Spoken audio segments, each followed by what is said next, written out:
Welcome to the deep dive. For those of us already kind of deep into personal growth or spiritual practices, it's not always about finding more info, is it? No, not at all. It's often about finding something that genuinely clicks, something clear and, well, usable amongst all the different ideas out there. Exactly. So today we're diving into a source that really promises that kind of clarity. It's a new book called What's Your Path? A Guide to Living Your Dharma, Svadharma, by Amit Katkoria. Right, and Dharma here, we should probably clarify, is really about your unique purpose, your inherent nature. And Svadharma puts the focus squarely on your individual path, your way of expressing that purpose. hmm And that's really what we want to do in this deep dive today. Go beyond just, a quick summary. Yeah, let's unpack it. We want to understand its core ideas, how it actually offers a practical way for you to find your path. And it does this using, yes, ancient wisdom, but also some quite surprising modern science stuff, too. Okay, interesting. So let's get into it. The book's main thing seems to be these Dharma types, 5 soul archetypes, it calls them. Now, we hear about personality types a lot, but what makes these different? Why are they important for finding your path? Well, what's really fascinating, I think, is how the book uses them. These 5 types: the seeker, creator, healer, teacher, and rebel. Rebel. Okay. Yeah.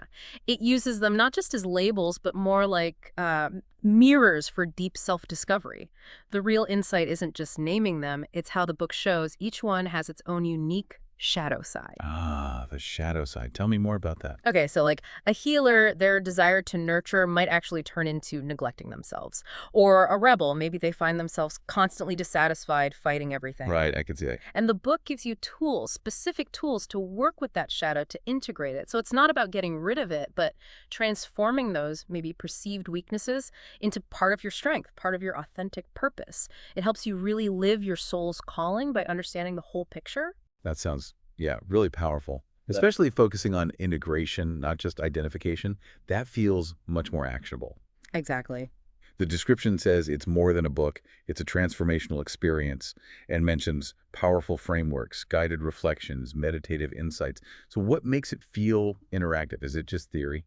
No, definitely not just theory. That's the key, I think. Connecting it back, these practical parts are really built for doing. It's structured, almost like guided self-coaching. Hmm. It might give you specific journal prompts, for example, linked to your Dharma type, maybe to help unlock a creative block if you're a creator type, or release some limiting belief if you're, say, a teacher. Gotcha. So it makes the knowledge really personal and usable. Precisely. It leads to those aha moments, that deep personal revelation. So it seems perfect for, yoga people, spiritual seekers, coaches, sure, but really anyone who's at a crossroads and wants to move from just thinking about purpose to actually doing something about it. Makes sense. And the person guiding this journey, Amit Vinod Katkoria. He's described as a modern-day mystic, teacher, and transformational guide, founder of Yoga Bliss.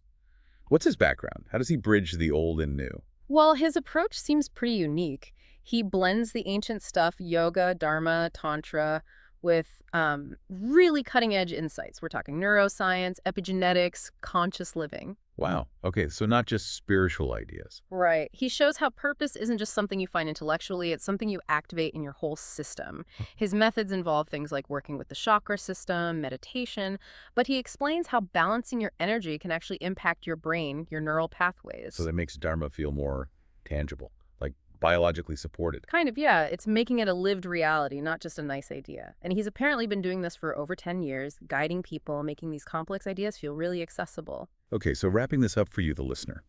What this book seems to offer is a structured yet deeply personal way to get clear, to light up that path towards a life that feels authentic, aligned, and, well, impactful, hmm It's not just about thinking about your purpose, but actually stepping into it. which feels like the goal, right? Absolutely. That search for purpose, it's universal, isn't it?